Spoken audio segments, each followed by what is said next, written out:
Hello, and welcome back to Getting Your Shit Together, the podcast where we break down financial and real estate news in a way that makes sense without the jargon.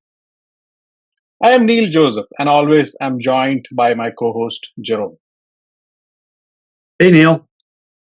Today's topic is something a lot of homeowners may have heard of, but will not necessarily fully understand. Notices of security interest. If you've ever been in the middle of refinancing or selling your home and suddenly found out that there is an unexpected hiccup, this might be the reason. Yeah, for sure. Not a very common topic. So let's start with the basics.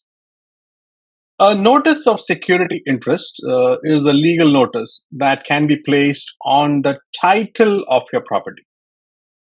Essentially, it is a claim made by someone, usually a contractor or a service provider, who hasn't been fully paid for the work done on your home.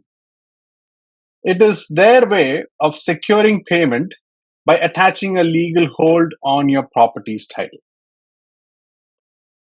So think of it as someone saying, you still owe me money, and I'm going to make sure I get it before you sell or refinance this house. Now, while it might sound fair from the perspective of the potential contractor, these notices often create big problems for homeowners, especially those who didn't realize they were even on there. Mhm. Exactly. And that's why this issue has been such a thorn in the side for a lot of people. You might be planning to renew your mortgage, tap into your home's equity by means of a refinance, or even sell your property. But suddenly you're hit with a surprise. There is a notice of security interest on your title, and that is stopping you in your tracks. Imagine this. You're ready to move forward and refinance or sell your home, and all your ducks are in a row. You've signed everything at the lenders and done all the stuff at the lawyers. But then you find out there's a hold on your title. You can't move forward until it's dealt with. It's like planning the perfect vacation, but the airline tells you last minute, sorry, you're grounded until we get this sorted. Yeah, not fun. No. And that's the kind of last minute surprise anyone wants. Mhm. For those of you who have experienced this, we get it. It is frustrating, and it may feel like it's unfair to you. But these notices were supposed to ensure contractors got paid, but often they left homeowners in the dark, scrambling to figure out what went wrong. So today, we're talking about the good news. The Ontario government has stepped in and made some changes on how these notices of security interest can be placed on a title. We're going to explain why these changes are a big deal and how they'll positively impact homeowners like you. Okay, but first, let us give some context. These notices were originally put in place to protect contractors and other service providers who might not get paid for the work they did on the home. The idea was if they didn't get their money, they could file a notice of security interest against the property, essentially saying, I am owed this money, and until I get it, you cannot sell or refinance without paying me first. In theory, that really makes sense, right? You want to make sure that the people who worked on your home are getting what they're owed. But the execution of this process left a lot to be desired. Many homeowners found out about these notices only at the worst possible time, when they were right in the middle of their major financial transaction. And it causes delays, frustration, and additional costs. One of the Exactly. major players in these nuisance notices were hot water heater and furnace and AC companies, placing these notices of security interest on properties without the owner's knowledge. And maybe being quite sneaky about it, right? Selling their goods, but not really telling the homeowners what the implications were. Yes. And that's why the Ontario government has stepped in with new regulations. Effective 6th June 2024, there is a ban on registration of notice of security interest for consumer goods like water heater, air conditioner, furnaces, etc.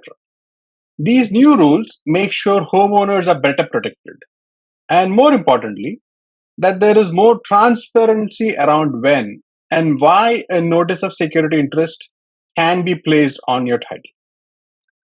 Now, these notices cannot just show up like an uninvited guest at your dinner party. Thank goodness. So here's also the good news. Under the new policy, there's better oversight, and homeowners will be notified properly if a notice of security interest is added to their title. So you'll end up with more control and fewer surprises when it comes to refinancing, selling, or renewing your mortgage.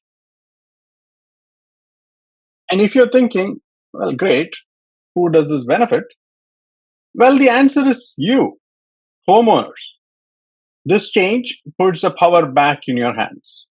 No more unexpected delays because a notice you weren't aware of. You will now have clearer pathways to resolve any disputes, and the process for removing these notices has been simplified. And that is a huge win.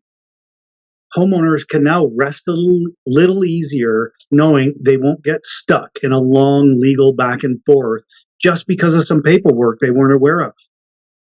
And it's not just about refinancing or selling, this applies to mortgage renewals too. You don't want to be held up just because someone has placed a claim on your title. So, if you have ever felt like you were trapped by a system you didn't fully understand, know that the new rules are here to help. If there is a notice of security interest on your title, you now have more options to dispute it or resolve it faster. And that is real progress. Exactly. So just take a breath. These changes are designed to help make homeownership a little less stressful and to protect you from unnecessary roadblocks. Of course, if you ever find yourself dealing with title issues, we're here to help you navigate the process. And remember, if you've got any questions about how this might impact your mortgage or plans to sell, don't hesitate to reach out. A mortgage professional like myself or Jerome or real estate lawyer can guide you through the process and help make sure everything is in order. In fact, I would recommend anybody who has had their home renovated or have put in new appliances like a water heater, furnace, or air conditioner in the years past to check if such a notice of interest has been put on title. And you could plan to get it removed next time you undertake a property related transaction. There are some fees involved, and so it's better to combine with the planned transactions such as a refinance. That's it. Thanks for tuning in to another episode of Getting Your Shit Together. We hope today's chat has helped clarify some of the recent changes and why they should matter to you. So we'll catch you next time. And as always, keep your title clean and your surprises minimal. Take care, everyone.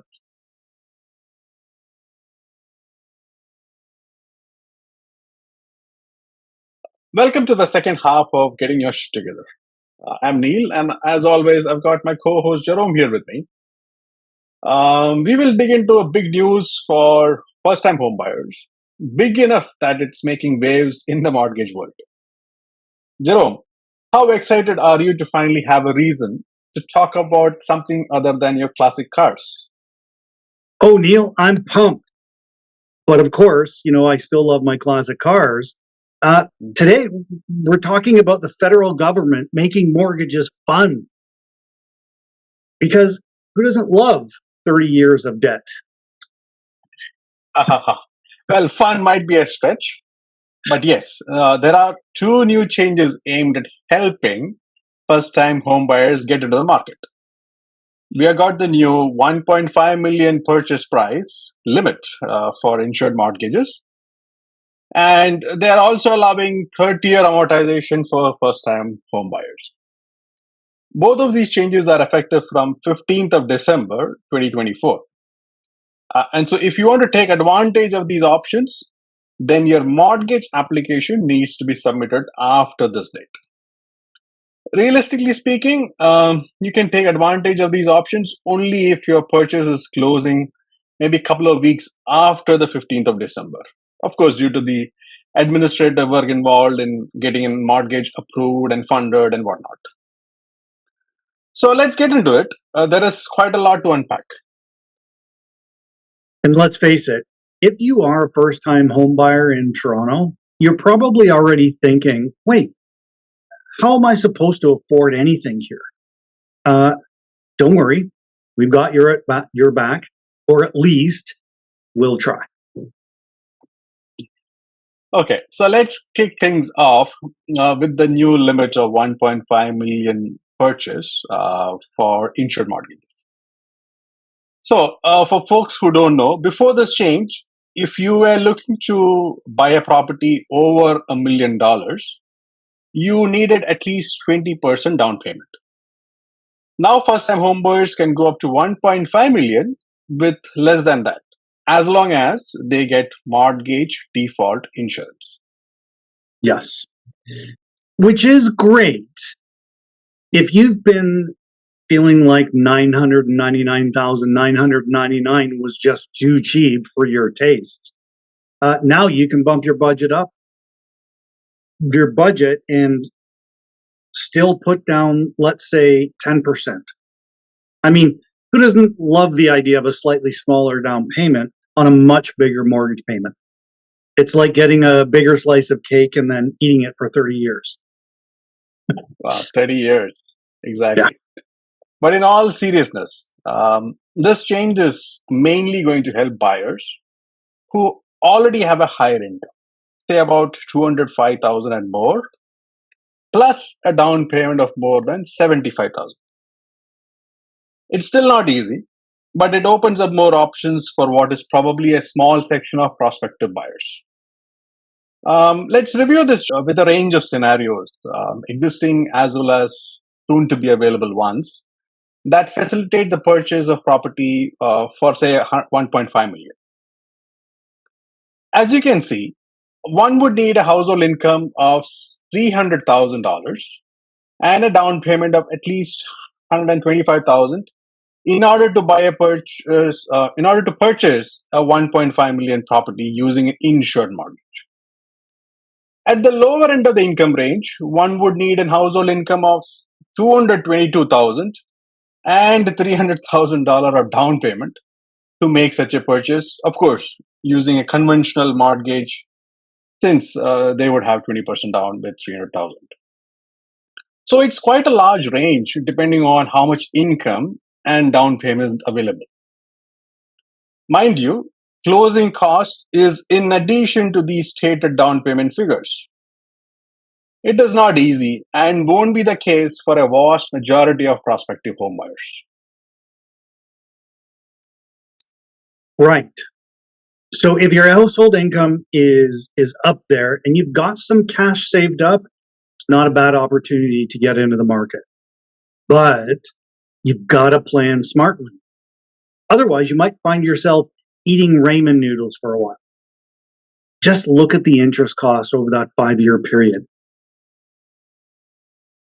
And that's where a mortgage broker comes in. We, like Jerome and I, can help you figure out what's feasible based on your income and down payment. Reach out if you would like a personalized chart of options that you can use for your purchase. Okay, moving on, let's talk about the 30-year amortization rule. That's another second big change, and it's effective December 15th, 2024. Jerome, what do you think about this option? Well, Neil, 30 years is a long time, but it does help reduce those monthly payments at the onset. So if you've been sweating the income requirement a little bit, this could help make it easier to qualify. It's like stretching a rubber band. Just, don't let it snap back. Well put. Let's break it down with another example. So, if you're looking at an average price property in the Greater Toronto area, which is about $1,068,700 in the month of September, and you want to go for a 30-year option, your household income requirement drops by about $13,750 as compared to opting for a 25-year amortization. So that's a relief in order to get into your new home. So for anyone who's been counting every penny and thinking, how on earth am I supposed to show that much income? This might be the breathing room that you need. But remember, stretching it out to the 30 years means that you're in it for the long haul, folks. You'll end up paying more interest over the long run if you stay for the full 30 years. So keep that in mind when you're making these forever home plans. Okay. All right. So we've got these two changes, the higher price limit and the longer amortization. The big question that remains is, how does this really make a difference for first-time buyers? It actually can, Neil, especially if you're in a high-priced market like either Toronto or Vancouver. With a 30-year amortization or a 30-year option, you could buy a pricier home for the same monthly payments as before, just with a bit more down payment. It's like buying an extra room for your houseplants or, your kids if you prefer them. Exactly. But there are still some challenges. Like in the case of new build, builders often require 20% down, and the new construction home tend to be a bit more expensive than the resale ones. So I do not know how much it's going to benefit in the new construction space. Plus, even though the government is trying to level that playing field, existing homeowners with equity still have the upper hand in the resale market. They can potentially throw down bigger down payments and outbid first time buyers. It's like showing up to a water fight with a squirt gun while the other team has a fire hose. Yeah. And this policy does not address supply issues, which means demand will remain still high. Stretching payments for 5 more years doesn't build more homes. It just means you have the ability to borrow more and keep paying more for the home. Exactly. If you're using this to your advantage, remember that you're signing up for that longer commitment. 30 years of mortgage payments can feel like a lifetime. And in fact, for most people, it very much is. You don't want to feel like you're handcuffed to your house, especially if this means missing out on, say, vacations or saving for retirement, or even literally just enjoying life. Yeah. So, Jerome, what is your advice to our listeners? If you're really serious about getting into the market, take advantage of these changes while they're here. But be smart about it. Don't just jump in because it's the shiny new option. Sit down with a mortgage broker, think Neil and me, and figure out what your long-term goals are. Think about not just what you can afford right now, but what's sustainable over the next 10 years. Review the blog posts that we have in the show notes and look closely at what options could cost you just in the first 5 years of those mortgage payments. Yeah.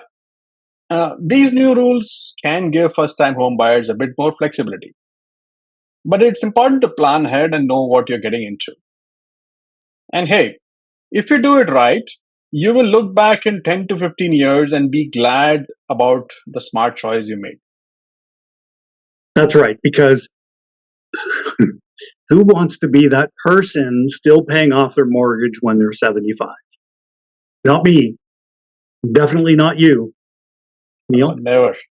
I wouldn't want it for anybody. No. Well, thanks for tuning in, everyone. If you've got questions or need help figuring out your options, give us a shout. We would be happy to help. And remember, if you're struggling with some of the mortgage math, just think of it as fitness for your brain, except, with way more numbers. See you all next time.